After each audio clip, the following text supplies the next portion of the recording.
So I've seen wireless cooling before on some laptops, but I've not seen bracketing before.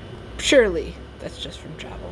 The Arachnotechs are in the house. I was gonna check temps before I repaste this guy because he says it's overheating, but I think everything is screaming no. Turn it off now. Turn it off now. So I think that's what we're gonna do and just repaste and see if it acts any better than it does right now. Let the games begin. Doing a little bit of a temp check now that we've got the new AIO installed. I put on the side so you can reflectively see the entire shop. My apologies. But I wanted real world temperatures, which is going to include this side panel.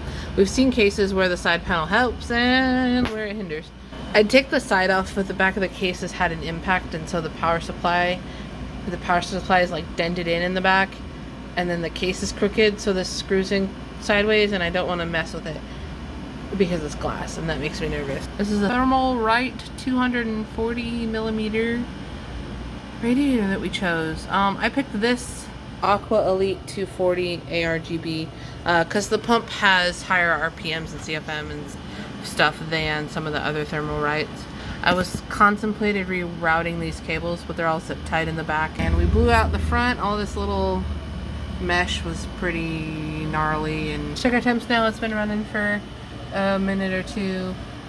We're doing all right.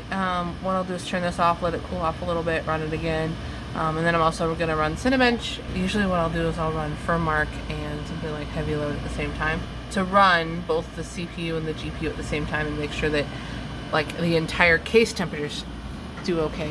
Because we've seen where like the CPU does great on its own when it's the only thing running at 100%, but as soon as you start introducing like GPU heat, which the 3070 isn't like ridiculously hot, it's just a way to check it as a tech shop that where they're going to get it home and not going to have to bring it right back.